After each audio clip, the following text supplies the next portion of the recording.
तो जैसा कि आपको पता है कि हम ज्योमेट्री में त्रिभुज से संबंधित जितनी भी आपकी अब तक थ्योरी हैं, जितनी भी आपके एग्जामों में अलग अलग प्रकार के एग्जामों में आपकी जितनी भी थ्योरी अब तक पूछी जा चुकी हैं, वो सभी थ्योरी हमने 14 से 15 क्लास ली थी, उसमें सारी ही कंप्लीट हो चुकी हैं। आपकी एसएससी हो, रेलवे, बैंक, जो भी कैसा भी एग्जाम हो, कोई भी एग्जाम हो, जितनी भी आपकी थ्योरी पूछी गई हैं वो सारी ही थ्योरी हमने कंप्लीट की हैं त्रिभुज से संबंधित। अब यहाँ पर हमें सिर्फ और सिर्फ क्या करना है, उनसे संबंधित जितने भी आपके प्रश्न होंगे वो सभी हमें सॉल्व करने हैं। ठीक, आपका कोई भी कैसा ही प्रश्न हो, आपका कितना भी हार्ड प्रश्न दिख रहा हो, आप बोलते हो एसएससी सीजीएल में कभी हार्ड प्रश्न पूछे जाते हैं, तो ऐसा नहीं होता है। एसएससी सीजीएल के प्रश्नों को भी आप इजीली सॉल्व कर सकते हो यदि आपको, देखिए त्रिभुज की बात करें, त्रिभुज से संबंधित जितनी भी थ्योरी हैं वो सभी यदि आपको अच्छे से पता हैं तो एसएससी सीजीएल हो, चाहे बैंक हो, चाहे रेलवे हो, चाहे कोई भी कैसा भी एग्जाम हो, आप इजीली उसके प्रश्नों को सॉल्व कर सकते हो, और वो भी कम से कम समय में। यदि आपको वो सारी थ्योरी नहीं आती तो आपको अधिक समय भी लग सकता है, और साथ ही साथ ऐसा भी हो सकता है कि आप उस प्रश्न को सॉल्व ना कर पाओ। ठीक, तो यहाँ पर आपको ध्यान देना है कि जितनी भी आपकी थ्योरी हैं वो सभी आपकी कंप्लीट हो चुकी हैं त्रिभुज से संबंधित। अब यहाँ पर सिर्फ और सिर्फ हमें प्रश्न करने हैं, और ये प्रश्न जो है आपका, ये आपका एसएससी सीजीएल 2019 में पूछा जा चुका है। ठीक, तो इस प्रश्न को देखते हैं, काफ़ी अच्छा प्रश्न है, अगर आपको थ्योरी अच्छे से आती है तो ईजिली सॉल्व हो जाएगा। देखिए कैसे होगा, यहाँ पर बोला गया है त्रिभुज एबीसी में डी और ई भुजा बीसी पर दो बिंदु इस प्रकार हैं। देखिए यहाँ पर हम यदि एक त्रिभुज बनाएं, ये हमारा एक त्रिभुज है, इस त्रिभुज में बोला गया है ये ए बी सी। ठीक, अब इसमें बोला गया है डी और ई भुजा बीसी पर दो बिंदु इस प्रकार हैं कि एडी बराबर एई। ठीक, जैसे कि यहाँ पर दो बिंदु हम मान लेते हैं, ये आपका हो गया डी, ठीक, और ये हो गया आपका ई हो गया। ठीक, एक हो गया डी और एक हो गया ई।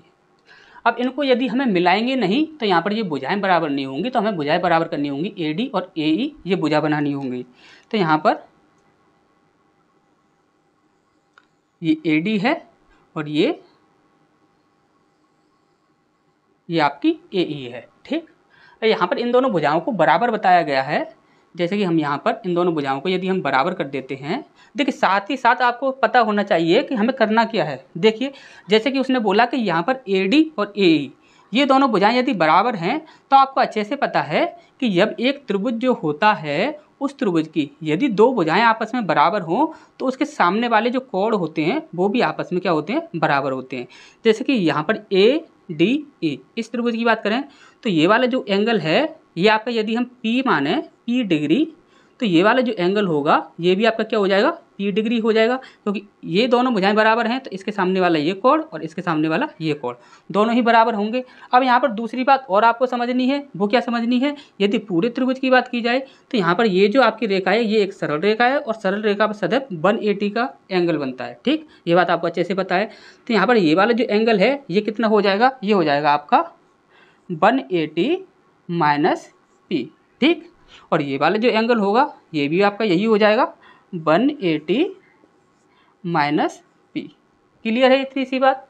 अब यहाँ पर हम आगे देखते हैं, यहाँ पर बोला गया है और कोण BAD बराबर कोण EAC।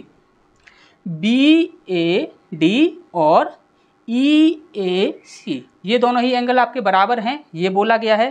तो यहाँ पर यदि हम इन एंगल को ध्यान समझिए, यदि हम इन एंगल को यदि हम x डिग्री मान लें तो ये दोनों ही एंगल आपके x डिग्री ही होंगे। ठीक, क्योंकि ये दोनों एंगल आपके बराबर बताए गए हैं। ठीक, अब यहाँ पर आप ध्यान से समझिए, यदि यहाँ पर ध्यान से देखेंगे आप तो ABD एक त्रिभुज ये बन रहा है और एक त्रिभुज बन रहा है आपका ACE, ये दो त्रिभुज बन रहे हैं।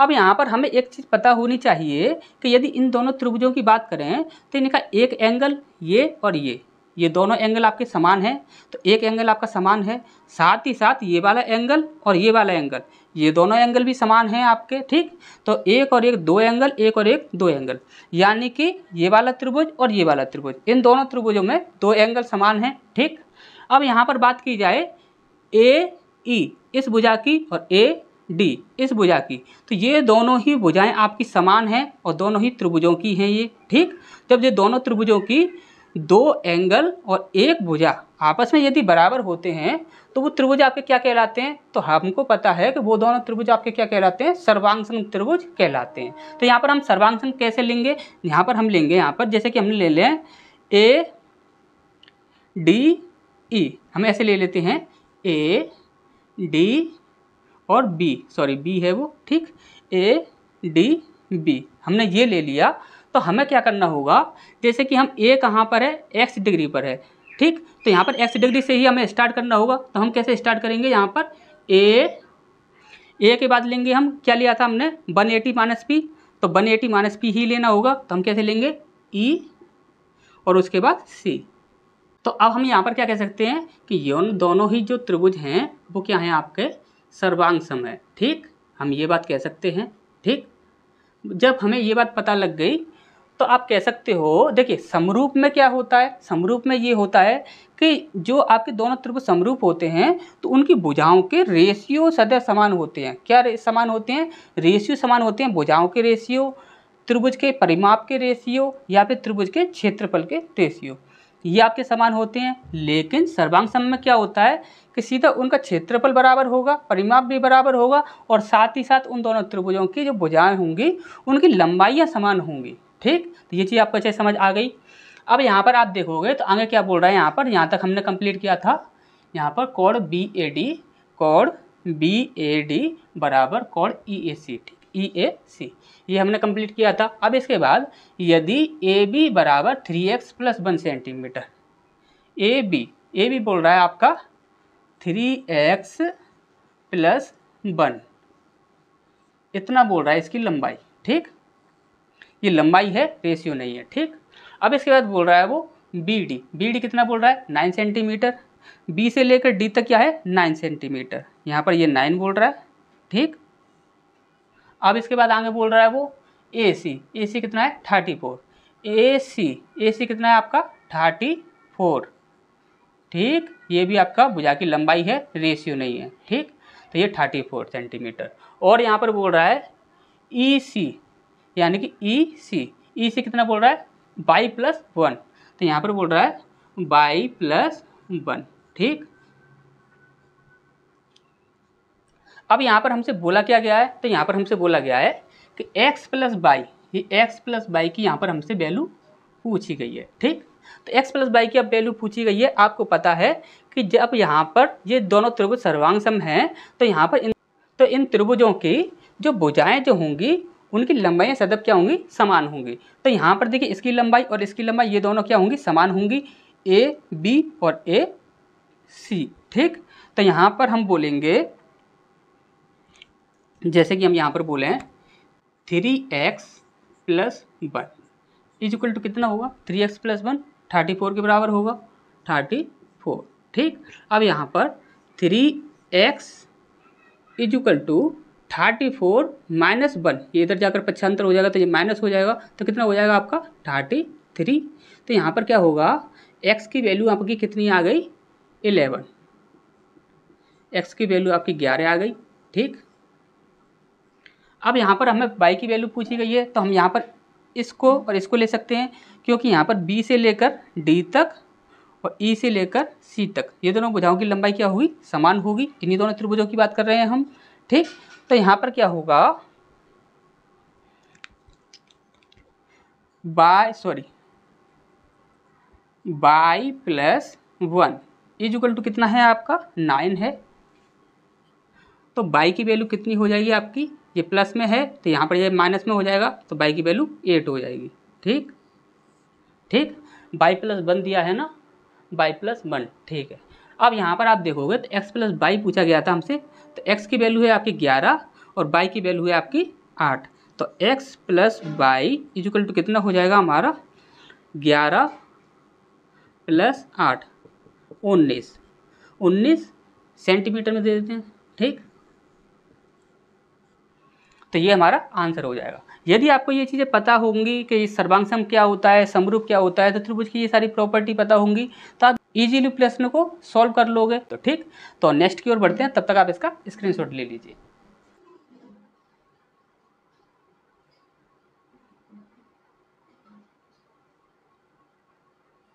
इसके बाद नेक्स्ट प्रश्न है हमारा यहाँ पर बोला गया है, काफ़ी अच्छा प्रश्न है, ध्यान से देखिएगा।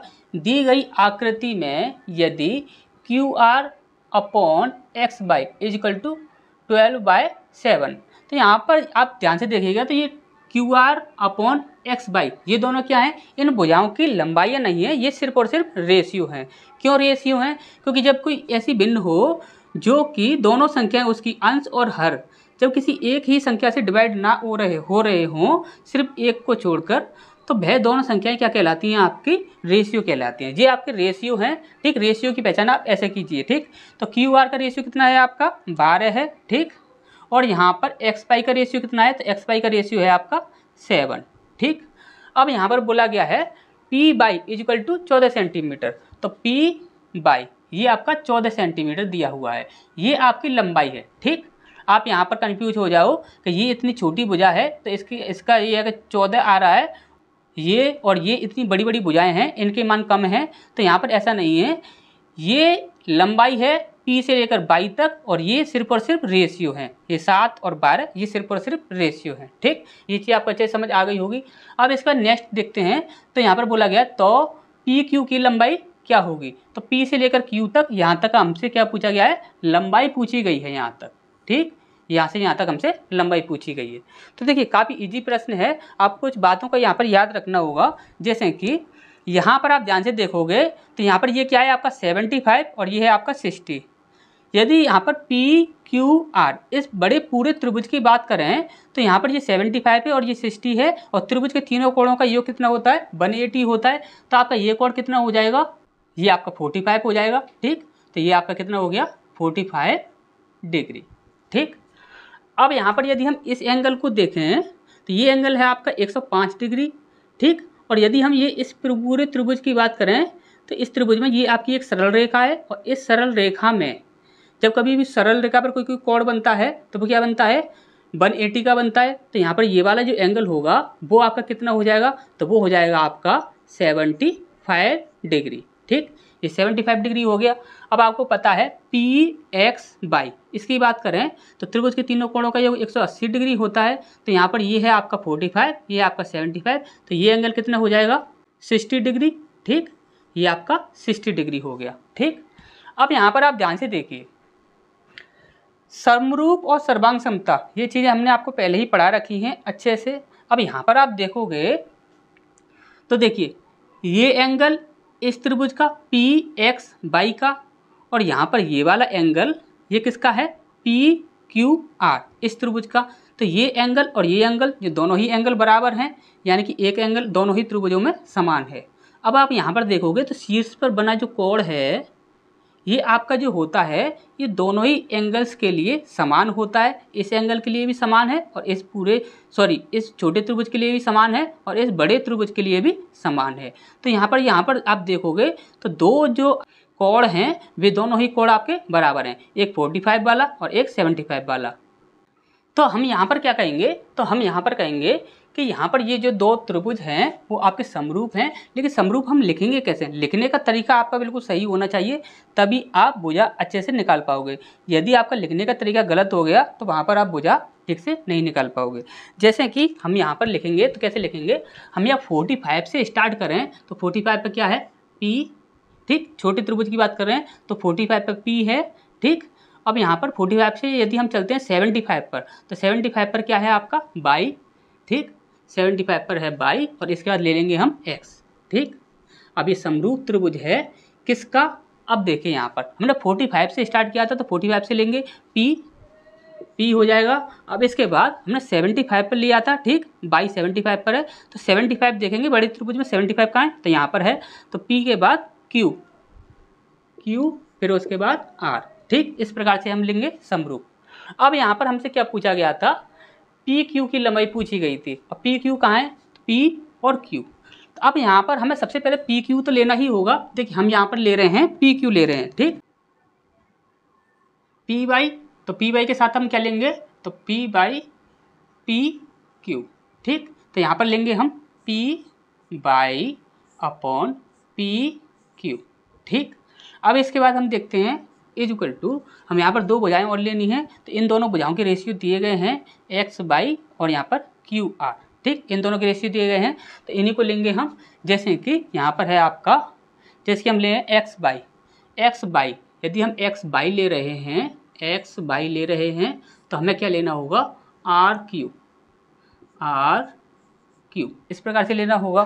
तो यहाँ पर हम देखते हैं इनकी वैल्यू हमारी क्या है, तो पी बाई की वैल्यू हमारी कितनी है, तो पी बाई की वैल्यू है आपकी 14।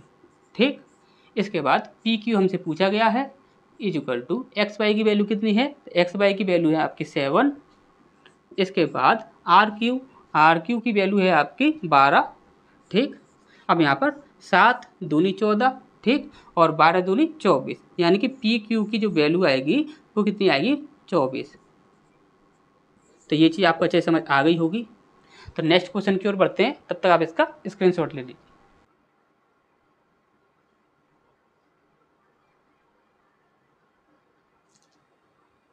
तो इसके बाद नेक्स्ट प्रश्न है हमारा यहाँ पर पूछा गया है त्रिभुज ABC में भुजा AB बराबर 4 सेंटीमीटर। जैसे कि हम यहाँ पर एक त्रिभुज बनाएं, ये आपका एक त्रिभुज है ABC। ठीक, त्रिभुज ABC में AB बराबर 4 सेंटीमीटर, AB ये आपकी 4 सेंटीमीटर है। इसके बाद बोला गया है AC 7 सेंटीमीटर, AC 7 सेंटीमीटर है, तब भुजा BC के कितने मान संभव हैं। ये जो भुजा BC है इसके कितने मान संभव हैं, हमसे ये पूछा गया है। तो देखिए काफ़ी इजी प्रश्न है, थ्योरी में भी हमने आपको बताया था। कभी भी किसी भी त्रिभुज में हमेशा ही आप याद रखोगे कि दो भुजाओं का जो योग होता है वह तीसरी भुजा से सदैव ज़्यादा होता है। ठीक, दूसरा पॉइंट, दो भुजाओं का जो अंतर होता है वह तीसरी भुजा से सदैव ही क्या होता है, छोटा होता है। ये बात आपको बस याद रखनी है। तो हम यहाँ पर क्या करेंगे, देखिए दो भुजाओं का योग यदि हम करें 7 + 4 क्या हो गया आपका 11। ठीक, इसी प्रकार से 7 और 4 का हम अंतर करें, 7 - 4 तो आया 3। ठीक, अब कितने मान संभव है BC भुजा के, तो हम बोलेंगे 3 से सदैव ज़्यादा होंगे और 11 से सदैव नीचे होंगे। तो हम क्या करेंगे, एक 4 हो जाएगा, 5 हो जाएगा, 6 हो जाएगा, 7 हो जाएगा, 8 हो जाएगा, 9 हो जाएगा, 10 हो जाएगा और 11 नहीं होगा, 10 तक होंगे। ठीक, तो कितने हो गए, 1 2 3 4 5 6 7, तो टोटल कितने मान संभव हैं, 7 मान संभव हैं। यहाँ पर ऑप्शन से आपसे पूछा जाए कि कौन सा ऑप्शन इनमें से ठीक होगा, कौन सी BC भुजा होगी, तो इसमें से ही कोई भी एक ऑप्शन होगा, वही आपकी BC भुजा होगी। ठीक, तो ये चीज़ आपको अच्छे समझ आ गई होगी। नेक्स्ट क्वेश्चन की ओर बढ़ते हैं, तब तक आप इसका स्क्रीनशॉट ले लीजिए।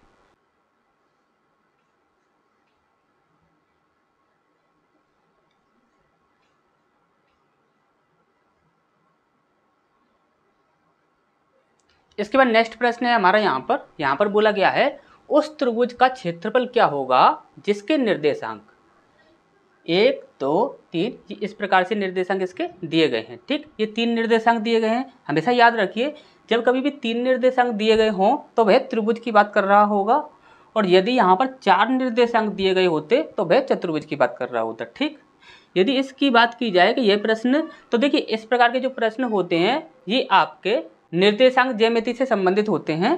तो देखिए निर्देशांक ज्यामिति में काफ़ी प्रकार के आपके प्रश्न पूछे जाते हैं, और आपके रेलवे में तो इसके प्रश्न बनते ही बनते हैं। ठीक, तो यहाँ पर निर्देशांक ज्यामिति जो है वो आपका नेक्स्ट टॉपिक ही रहने वाला है। ठीक, पहले हम इस प्रश्न को देख लेते हैं। इस प्रश्न को हम 3 तरह से सॉल्व कर सकते हैं। इसमें 2 ट्रिक होती हैं, 2 ट्रिक से हम इसे सॉल्व कर सकते हैं, और तीसरा यहाँ पर हम इसे फॉर्मूले से भी सॉल्व कर सकते हैं। ठीक, तो फॉर्मूले से अभी नहीं देखेंगे क्योंकि आपको फॉर्मूला याद करना पड़ता है, काफ़ी लंबा हो जाता है, लेकिन आपको शॉर्ट ट्रिक से 2 से हम बताते हैं। जैसे कि यहाँ पर हम फर्स्ट शॉर्ट ट्रिक का यूज करें, यहाँ पर ये फर्स्ट ट्रिक है। आपको क्या करना है, ये जो आपके निर्देशांक दिए गए हैं इन्हें आपको भिन्न के रूप में पहले लिख लेना है। जैसे कि यहाँ पर हो जाएगा 1/2। ठीक, इसी प्रकार से लिख दीजिए -4/-3। ठीक, इसी प्रकार से 4/1। अब इसी प्रकार से आपको एक काम और करना है फर्स्ट ट्रिक में कि आपका जो पहला निर्देशांक होगा उसे आपको एक बार और लिख देना है लास्ट में 1/2। ठीक, याद रहेगा, पहला निर्देशांक, दूसरा निर्देशांक और तीसरा निर्देशांक। ठीक, इसके बाद पहले निर्देशांक को एक बार और लिख दिया। यदि इसी प्रकार से यदि चतुर्भुज में आता है तो वहाँ पर 4 निर्देशांक दिए गए होंगे और चारों निर्देशांक में भी आपको यही करना है, उसके पहले वाले निर्देशांक को एक बार और लिख लेना है। ठीक, आप याद रखिए। अब यहाँ पर आपको क्या करना है कि सबसे पहले आप क्या कीजिए, ऊपर वाली संख्या से नीचे वाली संख्याओं में इंटू कर दीजिए। ठीक, 1 का 3 में करेंगे तो क्या हो गया -3। ठीक, इसके बाद -4 का 1 में करेंगे तो क्या हो जाएगा -4। इसके बाद 4 का 2 में करेंगे तो यहाँ पर +8। ठीक, समझ आ गया होगा अच्छे से। इसके बाद हमें क्या करना है, माइनस करना है। किसे माइनस करना है, अब आप क्या करोगे, नीचे से ऊपर वाली संख्याओं में इंटू करोगे। ठीक, नीचे से ऊपर वाली संख्याओं में, जैसे कि 2 का यदि हम 4 में करेंगे -4 में तो 4 दूनी 8, तो ये -8 हो जाएगा। ठीक, इसके बाद -3 का 4 में करेंगे तो 4 तिया 12, तो ये हो जाएगा आपका -12। ठीक, इसके बाद 1 का 1 में करेंगे तो हमारा क्या रहेगा, 1 ही रहेगा, तो ये इसका +1। ठीक, अब आप यहाँ पर ध्यान से देखोगे तो ये आपका कितना होता है, 4 और 3 7, यानी कि यहाँ पर हमारा 1 बचेगा और वो भी प्लस का। ठीक, तो यहाँ पर हमारा कितना बचा, 1 बचा। ठीक, अब इसके बाद हमें माइनस करना है। किसे माइनस करना है, तो यहाँ पर 12 और 8 कितने हो गए आपके, 20 हो गए। 20 में से आपका 1 माइनस हो जाएगा प्लस का, तो माइनस के 19 बचेंगे, तो यहाँ पर -19 बचा। ठीक, अब आप यहाँ पर देखोगे माइनस का गुणा माइनस में होगा तो यहाँ पर ये क्या हो जाएगा, 19 जी आपका प्लस का हो जाएगा। तो यानी कि आप यहाँ पर क्या लिखोगे, आप यहाँ पर लिखोगे 20 हो जाएगा, ये टोटल आपका 20 हो जाएगा। ठीक, और वो भी आपका किसका 20 हो जाएगा, ये आपका प्लस का। ठीक, ये आपका माइनस ये आपका यहाँ पर प्लस हो जाएगा। ठीक, अब आप यहाँ पर ध्यान से देख लीजिए, इस प्रकार से करने के बाद आपको सिर्फ क्या करना है, 2 से डिवाइड करना है। ठीक, 2 से डिवाइड किया हमने तो हमारा आंसर कितना आया, 10। ठीक, ये 10 ही हमारा आंसर हो जाएगा। ठीक, अब इसके बाद नेक्स्ट ट्रिक से देखते हैं। तो नेक्स्ट ट्रिक में हमारा क्या होता है, ध्यान से देखिएगा, सेकेंड ट्रिक। ठीक, सेकंड ट्रिक में हमें क्या करना है, ये आपके जो निर्देशांक हैं इन्हें आप उतार लीजिए, 1 2। ठीक, इसके बाद -4, -3। ठीक, इसके बाद है आपका 4, 1। ठीक, अब आप ध्यान से देखिएगा, इनमें से किसी भी एक निर्देशांक को आपको क्या करना है कि 0 बना लेना है। अब आप यहाँ पर ध्यान से देखोगे, यहाँ पर ये प्लस का 1 है, यहाँ पर ये प्लस का 2 है। कोई भी आप ले सकते हो, ऐसा ज़रूरी नहीं है कि पहला ही लेना है। यहाँ पर हम क्या करें, यदि यहाँ पर ये आपका प्लस का 1 है और ये प्लस का 2 है, तो यहाँ पर यदि हम माइनस का 1 ऐड करें इसमें और यहाँ पर माइनस का 2 ऐड करें तो यहाँ पर ये क्या हो जाएगा, ये आपका 0 0 हो जाएगा। क्लियर है इतना। इसी प्रकार से इसे देखते हैं तो इसमें भी हमें क्या करना होगा, माइनस का 1 और माइनस का 2, जो यहाँ पर किया है वही उन सब के साथ करना है। तो यहाँ पर क्या हो जाएगा, देखिए माइनस का 4 और माइनस का 1, ये क्या हो जाएगा माइनस का 5। ठीक, और यहाँ पर क्या हो जाएगा, ये माइनस का 3 माइनस का 2, कितना हो जाएगा माइनस का 5। ठीक, अब इसके बाद ये वाला बच्चा, यहाँ पर भी हमें क्या करना है, -1 और -2। ठीक, अब यहाँ पर क्या हो जाएगा, देखिए यहाँ पर प्लस का 4 है और माइनस का 1 है, तो यहाँ पर कितना हो जाएगा आपका प्लस का 3 हो जाएगा। ठीक, यहाँ पर प्लस का 3 बचेगा। इसके बाद यहाँ पर आप देखोगे यहाँ पर प्लस का 1 है और माइनस का 2 है, तो यहाँ पर माइनस का 1 बचेगा। ठीक, अब आपको सिंपली क्या करना है कि जो आपकी फर्स्ट वाली संख्या है उसे आपको लास्ट वाली संख्या में इंटू करना है। ठीक, तो यहाँ पर -5 इंटू -1। अब इसे हमें क्या करना है, माइनस करना है। किसके साथ माइनस करना है, अब ये वाली जो संख्या है आपकी, ये वाली जो संख्या है इसका गुणा इसके साथ करना है। तो हम यहाँ पर कैसे लिखेंगे, तो हम यहाँ पर लिखेंगे -5 इंटू 3। ठीक, और इसे डिवाइड कर देना है आपको 2 से। ठीक, तो यहाँ पर क्या हो जाएगा, देखिए -5 और ये +1, तो इसमें आपस में इंटू होगा तो गुणा में है, तो यहाँ पर क्या हो जाएगा 5, ये प्लस का हो जाएगा। ठीक, माइनस करना है। कैसे माइनस करना है, यहाँ 5 का देखिए माइनस का प्लस के साथ इंटू होगा तो 5 या 15, ये आपका 15 किस में हो जाएगा, आपका -15। ठीक, 2। अब आप यहाँ पर ध्यान से देखोगे तो माइनस का जब माइनस में इंटू होगा तो यहाँ पर ये 15 जो होगा ये आपका प्लस का हो जाएगा। तो प्लस का 15, देखिए 5 + 15/2, तो यहाँ पर कितना हो जाएगा आपका 20/2। ठीक, तो यहाँ पर कितना आ जाएगा आपका 10 आंसर आ जाएगा।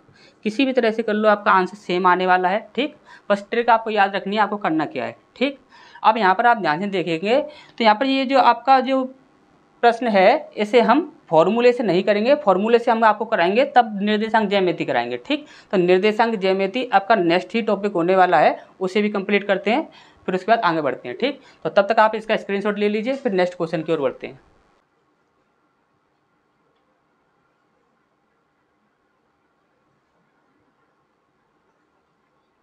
इसके बाद नेक्स्ट प्रश्न है हमारे यहाँ पर त्रिभुज ABC में, देखिए यहाँ पर ये त्रिभुज बनाया गया, त्रिभुज ABC, त्रिभुज ABC में BD लंब है AC पर। ठीक, तो ये जो आपका AC है इस पर BD लंब है। ठीक, यहाँ से BD, ये BD क्या है, लंब है आपका AC पर। ठीक, इसके बाद बोला गया है EBC पर एक बिंदु इस प्रकार है, EBC पर बिंदु इस प्रकार है कि, यहाँ पर एक बिंदु बना लेते हैं जिसे बोला गया है E, इसे मिलाना ही होगा इस प्रकार से। ठीक, तो मिला देते हैं। इसके बाद बोला गया है कि कोण BEA, ये कोण क्या है, x डिग्री है, ये वाला कोण उसका x डिग्री बताया गया है। इसके बाद बोला गया है यदि कोण EAC,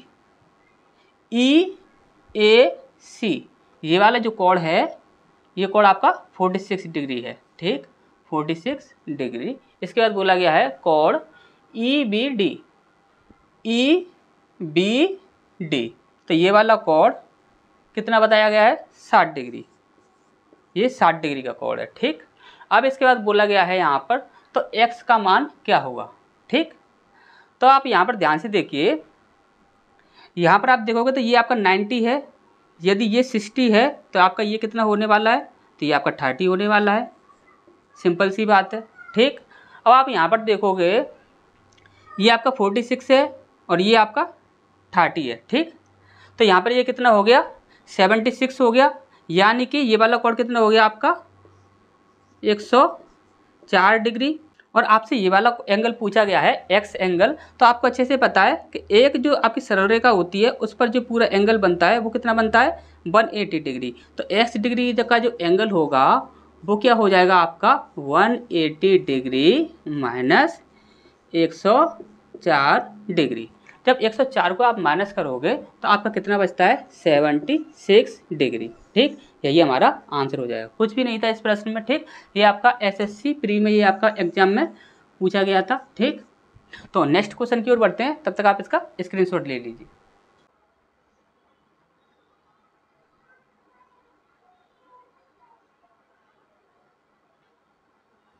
इसके बाद हमारा नेक्स्ट प्रश्न है, यहाँ पर बोला गया है त्रिभुज ABC में कोण BAC 90 डिग्री है। यदि कोई एक कोण 90 डिग्री हो तो आपको 100% पता है कि वह क्या होगा, समकोण त्रिभुज होगा। तो यहाँ पर एक समकोण त्रिभुज बना लेते हैं, जैसे कि यहाँ पर हमने एक समकोण त्रिभुज बनाया और इस समकोण त्रिभुज में बोल रहा है BAC 90 डिग्री है। यदि हम इसे 90 डिग्री ले रहे हैं तो यहाँ पर आपका A होगा, तो BAC इस प्रकार से होना है ये। ठीक, और AD लंब है BC पर, तो ये जो BC भुजा है इस पर क्या है, AD एक लंब है। ठीक, AD, ठीक, ये आपका क्या है, लंब है।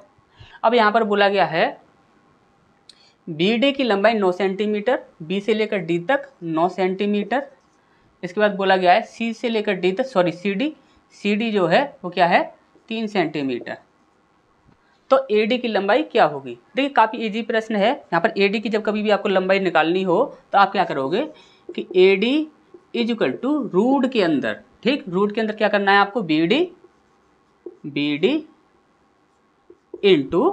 CD, बस इतना करना है। तो हम क्या करेंगे, AD = रूट के अंदर 9 × 3, AD = अब रूट के अंदर आप करोगे इसे तो ये आपका निकल कर आ जाएगा। देखिए यहाँ पर 3 इंटू 3 इस प्रकार से हो जाएगा।